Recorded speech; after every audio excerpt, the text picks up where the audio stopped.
Hi, Alex Fensky here, lead agent for the Chicago South and Homes team, and I wanted to talk to you a little bit about being a part of a team and what that means financially.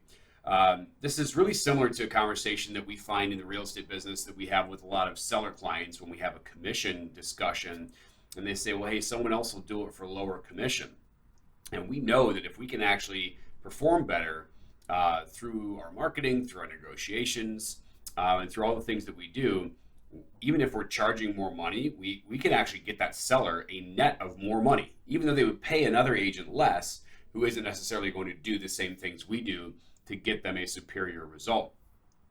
So when we talk to sellers and they say, well, I want this lower commission, and we ask the question, is it the commission you're paying the agent that matters most, or is it how much you net? And in the real estate business, when we talk about the team model, it's the same thing. A lot of people see teams and they say, well, geez, if I join a team, I'm going to have to pay part of my commissions to the team. Therefore, I'm losing something. I'm giving up part of my money. And yet the question is, well, what are you gaining? And does it actually allow you to net more money? Nobody would do it if all it was just extra costs. I mean, there would be no such thing as a team. And yet our entire economy is built on teams. In fact, if you want to talk about percentages and profit margins, there's an often cited statistic says that even though, hey, our real estate profit margins are really high, Amazon's profit margin, they say, is only 1%. Well, their 1% is based on revenue of like trillions of dollars. So I'd love to have their 1% rather than my 40% as a rainmaker of a team. I would take Amazon's 1% all day. And so when we talk about joining a team, what we want to answer is the question of, how can I net more money? What does that look like for me to net more money, even though I'm participating in a different scenario than I am as a solo agent? So that's what we're going to take a look at. We're going to make two different columns here. We're going to take a look at what it's like to run a solo agent business, what some of the costs are and the profit margins, and then we'll do the same for a member of a team. So if I can fit all this on one side of the board, that'll be amazing, and we'll call that a win for the day. We're going to use some round numbers, and we're going to say, what does it take to net $100,000 after costs? Okay, so we're looking for $100,000 as a solo agent. And we're going to ask ourselves, what does that look like? Well, the basic economic model that we use, we call it the 30-30-40 model, but for a solo agent, it's a little bit different because your profit margins are higher when you're not running a team. So what we would say is that your gross commission income is 100% of your gross revenue. That's what that means. And you're going to have two categories of expenses that you incur. You're going to have cost of sales and operating expense. And then you're going to have your net profit. Okay, so cost of sales for a solo agent in our capped commission model is probably only going to be about 15%, unless you have a lot of referral-based business. It could be higher. Your operating expense at this level of production that we're going to go through shouldn't exceed 30%, which means that your net profit is 55% of your gross commission. So one way to look at that would be to say if you had $100,000 in gross commission, after all your expenses, you would take home about $55,000 before tax. Everything we talk here is before tax. So then the question is, well then, what do I need to do in order for my net to be $100,000? Okay? And when you back out the numbers and you divide things into place, and I'm going to use my cheat sheet here, make sure I get all my numbers right, you would need to gross $182,000. Okay, so what will happen is you'll gross $182,000. Your cost of sale at 15% is going to be about $27,000, and then your operating expense is going to be about $55,000. Now, if those expense numbers seem high to you, and you're not doing that level of production yet, then just trust me that you'll find out what all those expenses are as you begin to see what it takes to be able to generate and service enough of the leads to get to that level of production. So the first thing we're going to do is we're going to talk about what are all those things, or at least maybe not all of them, but at least some of them. So what are the operating expenses? We're going to break down what this is. Operating expenses are all the things that you pay money for on an ongoing basis, except what you pay when you close a deal. The expenses that you pay only when you close a transaction, That's called cost of sales. So that's things like your company split, your company dollar, royalty, referral fees, and that's about it for cost of sale. Operating expense is everything else. So what are some of the operating expenses that a solo agent incurs to get to the level of production where they're grossing about $182,000? Well, of course, you have all your basics. So you've got your board dues, you got your MLS fees, you've got lots of different marketing expenses, whatever it is that you do for marketing to drive that many leads. You got office supplies, paper, toner, printing, all that stuff adds up when you're doing that quantity. If you're renting a desk at the office, a lot of times to get that level of production, you need to have a workspace that you're going to every day. This training and education, you're going to have to learn how to do this stuff that it takes to get to there. So you're going to need to attend training and education. Now, pretty much everything we do at the local level here is no cost, but you're going to go to events like Family Reunion or a mega camp, or you're going to participate in regional training or anything outside of the company. That's all going to cost you. Aside from that, coaching. I have several coaches. I have 3 coaches right now, and the typical coaching contract is about $1,000 a month. I know that's what I pay. So that certainly adds up when you're looking at coaching. If you're doing a lot of phone prospecting, you're probably using a dialer. That's 3 figures a month. Another big expense these days is it's become very popular and effective to have client events, to be able to build and deepen relationships with people in your database. And those client events, we offset part of the cost with sponsorships, but it doesn't gobble up the whole thing. So you got to cost of client events.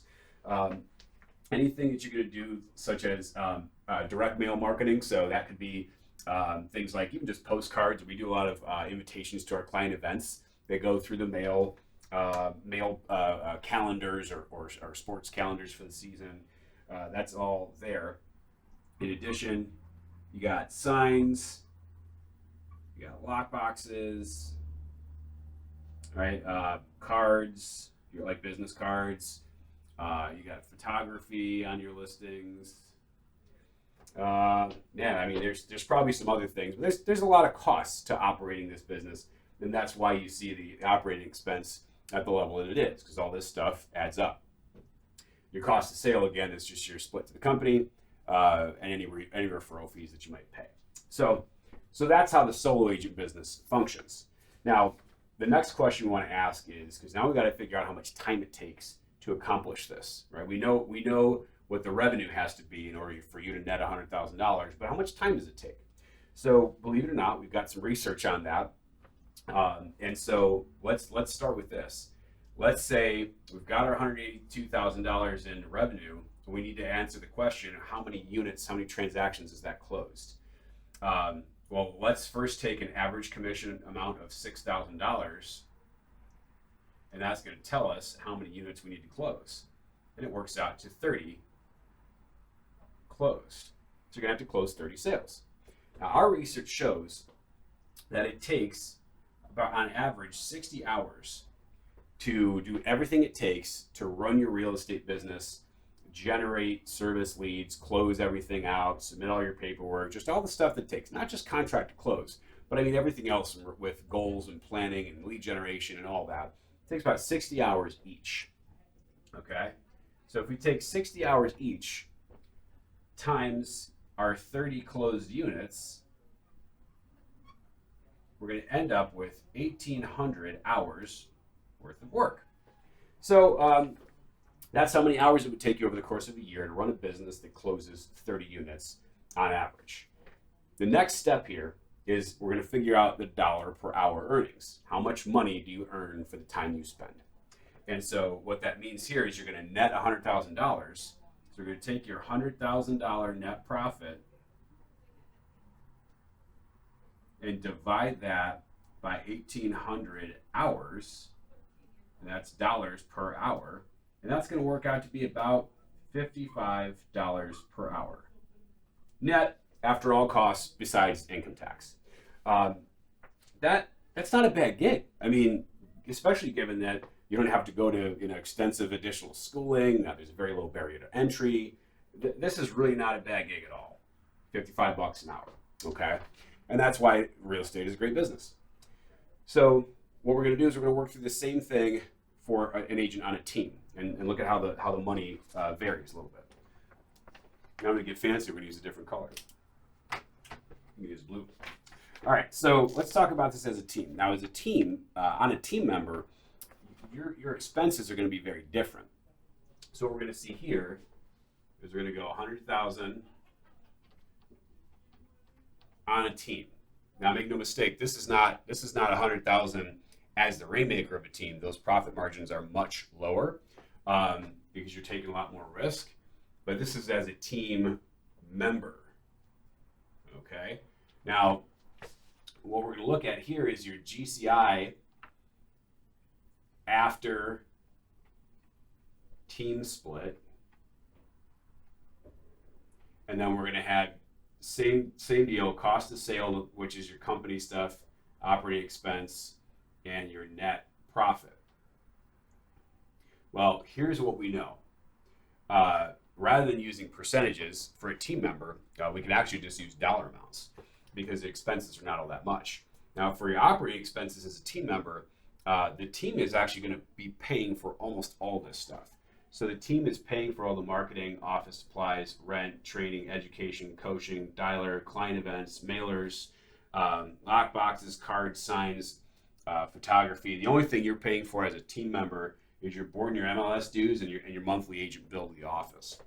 And that stuff adds up to right about $2,500 per year. So we're writing $2,500 per year for your operating expense. Now your cost of sale after team split is going to be whatever you owe to the company through company dollar and royalties. A couple different commission plans. What I'm going to use here is a half cap of $9,500 and your royalty of $3,000. The royalty is always the same; it's always $3,000. At least that's the cap on it. And so for that, $9,500 and $3,000, that's going to be $2,500. So your grand total operating expense and cost of sales, your total expense as a team member is $15,000.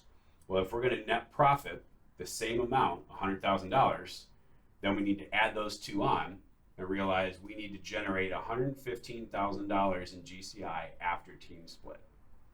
So there you go. That's the revenue target. Now we're going to do the same thing we did here and figure out how many units is that closed. Now, for most transactions, for example, a buyer agent on a team, you're going to be at a 50-50 team split.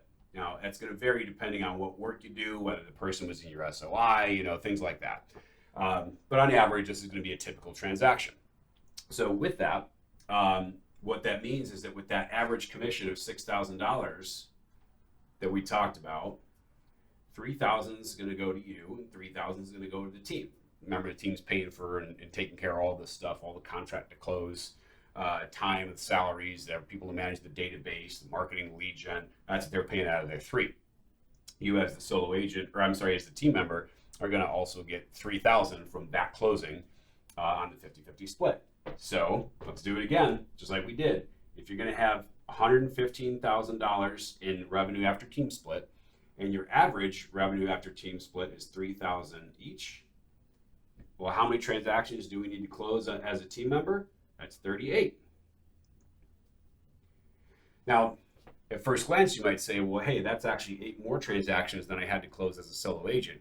But remember, you're only doing at absolute most, 40% of the work relating to the transaction because the team is doing all the other stuff, not to mention paying for all the other stuff. So yes, it's more deals, but you're doing only 40%, maybe 20% of the work for each of those, as opposed to doing 100% of the work in this scenario. And this is why we're doing this. Let's see how this plays out. In the research, as I mentioned, you're looking at that team member in terms of the 60 hours that it takes for a deal to get closed. 20% is the measurement. They say a team member closing a deal should count on doing about 20% of the work. I'm actually going to estimate high and say 40% because I don't want to use anything that can be perceived as well, hey, that's not realistic. So we're actually going to double it. We're going to say, what if the team member does 40% of the work relating to the transaction? Well, if you have 60 hours and you have 40% of the work, how many hours is that per transaction? Well, that's going to be 24 hours. So instead of spending 60 hours on each of your deals, you're going to spend 24. All right. Now, our 38 closed transactions, how much time is that going to take us? At 24 hours each. Total, that's going to be 912 hours. All right. So you can see already that's a lot less hours worked. It's roughly half of the 1,800 that we said over here. And I just want you to think about all of that. We got an average of about 19 hours just from contract to close. And that's something that on a team, your contract, your closing coordinator is going to take care of. Things like database management and updating, that's very time consuming. The prospect of planning a client event, if you're going to have 100 plus people show up at something, you think about all the planning that has to go into it, from the marketing of it, setting up, handling contracts, promoting everything, registering everybody, setting up the event. That's a lot of work. Okay, so when I say that you're going to do 40% of the work and the team's going to do 60%, I can promise you it's at least that. But let's now go to the dollar per hour. In this example, we're netting the same $100,000 after expenses and before taxes, except this time we're only spending 912 hours to do that. So your dollar per hour actually works out to be 110. So what do we see happen? We go, well, hey, I'm joining a team, and now I'm going to be, on most of my deals, I'm going to have a 50-50 split. My gosh, I'm giving away half my money. Well, you could look at it that way, but you're also giving away more than half of the work to run the business. And what ends up happening is you can earn double the hourly rate, $110 an hour versus $55 an hour. And that means one of two things. Either you can work the same number of hours, you could work your 1,800 hours, and you'll actually make double the money, or you could work half the hours and net the same money. Which would you prefer? Maybe somewhere in between? I don't know. But and of course, it depends on what the team standard is for production, because there's accountability, and we're going to want somebody that's a good fit and wants to achieve the goals that fit within that system. And I can tell you that something like this, a team member come in and close 38 deals, that's pretty solid. And it's very, very, very possible when you have the team generating lots of leads, helping you with coaching you around it, training you around it, providing all the systems around it, contract to close support, sending everybody in your database to our client events. You can absolutely close 38 deals a year. In fact, you really should be closing at least that much, honestly. So when you think about this, not only can you have a higher dollar per hour income, and again, either choose the same time you would have spent and make more money, or spend less time and make the same money, you're also carrying a lot less risk, because over here, there's a lot of expenses coming out, all these operating expenses, regardless of how many transactions close. And as a solo agent, you have to pay for this stuff, no matter how many. You could have a blank month, and if you're paying rent, you're paying for your office supplies and coaching, nobody's going to be like, okay, we'll take your check next month. They don't do that. You're going to have to pay for that stuff no matter what. And if you want to ramp up lead generation and either buy leads or spend more money on advertising and marketing and lead generation, it takes some time for that to start coming back to you and cultivate those leads until they eventually turn into closings. So in this model with the team, you're not laying out any of that. All you're laying out cash-wise is your board and MLS dues and your monthly fee. So you're running a business that has a lot less risk. Lastly, you're getting things here that you likely wouldn't be getting elsewhere. In terms of the level of coaching, accountability, training, and support, coverage for when you're out or when you're sick. You got people around you that are gonna step in for you. When you're a solo agent, any of that stuff is available, and it's always going to cost you money, and it's always going to require some legwork to go and try and get it figured out and put it into place. So this is why being a part of a team when there's the right fit is really a win-win for everybody involved. And the last thing I want to stress is what I just mentioned, which is the right fit. A lot of times what we see out there in the real estate marketplace is people building teams, or I'm going to even say teams, that are not structured according to the models of best practices. We've researched the heck out of what makes a team work and what makes it win-win for everybody that's a part of it. And we know what those formulas are. We know what the compensation should be, just like I'm telling you here. we have all that stuff documented, and a lot of people choose not to follow that. They choose to go and try to reinvent the wheel, and they run into predictable problems. And one of the major problems is people making sure that the rainmaker, the lead agent of the team, making sure that they're putting the right person into the right opportunity. Albert Einstein, one of my favorite quotes, and it comes from Albert Einstein. He says, "If you judge a fish by its ability to climb a tree, it'll spend its entire life thinking it's stupid." And unfortunately, that happens so much, not just in real estate, but everywhere, where someone's just in the wrong role. Now, for you, maybe being a solo agent, it comes with a lot of stuff that you don't enjoy, or it drains the energy out of you, or maybe you're just not good at it. Nobody's good at everything. So the one caveat that makes all of this stuff work is that the team is delivering on its value proposition, paying for the stuff they're supposed to be paying for, providing the support and the leads that they're supposed to be providing, the coaching, the training, the accountability, providing all of that, and then putting the right person in the right seat on the bus. When those stars are aligned, this becomes very possible, and far more from there. So I just want you to take a look at this, think about and consider the financial opportunity of joining a team, and as always, reach out with any questions that we can answer for you.